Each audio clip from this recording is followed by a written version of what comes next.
Good morning and welcome. We are kicking off another week of daily video devotions to the book of 1 Samuel with 1 Samuel chapter 24. And if you've been following along with us for the past few weeks, you'll know that there's been this rivalry between King Saul and David. And there's this rivalry because King Saul wasn't exactly obedient to God. He wasn't exactly faithful to God.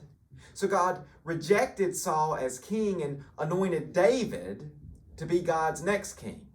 But as we know that when God rejected Saul as king, he didn't just cease to be king in that moment. He continued to be king for quite some time, and he pursues David. In fact, he tries to have David killed on multiple times because he's so jealous of David. He's so jealous of the fact that God is with David in everything that he does.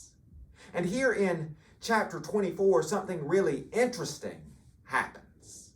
After fleeing from King Saul for so long, after living in caves and living out in the woods and having to go from village to village, avoiding being captured by King Saul's men, David has an opportunity to kill King Saul.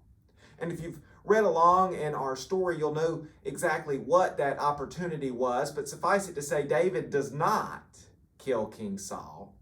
Instead, he shows Saul mercy. And as we see, at least for a little bit, it transforms the relationship between King Saul and King David, because when David lets Saul know that he's decided to show him mercy and to spare him his life, even though he was incredibly vulnerable at that time to David, Saul decides that he would not harm David anymore. He wouldn't pursue David anymore. Now, Saul won't keep his word for too long, but it is interesting to think about the mercy that David was willing to show to King Saul after everything that King Saul had done. I don't know about you, but if I was in David's shoes, I don't know that I would have been as merciful as David was. I don't know that I'd have been as forgiving or as willing to let bygones be bygones. David had an incredible faith in God, and he trusted in God.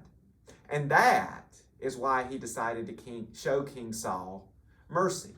And I think there's just a tremendous example for us here in how David decides to act in this instance.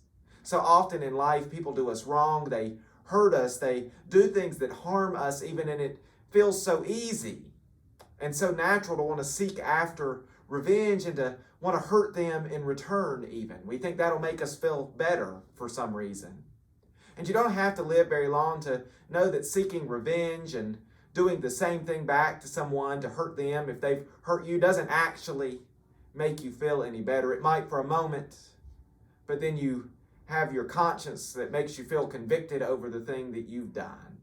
And I think here David is a great example of how much better showing mercy and forgiveness and grace is. And see, that's exactly what Christ did for us. And I've rambled for long enough this morning, and there's an awful lot to think about in this chapter from 1 Samuel, and it, especially in David's example, how it challenges us to go about our lives in new and different ways. But suffice it to say this: think about how you could be more forgiving to others in the days to come, how you could show mercy to others, even those who don't deserve it, how you could extend grace even when it's difficult. I hope you have a wonderful Monday, and we'll see you again on Wednesday for 1 Samuel chapter 25.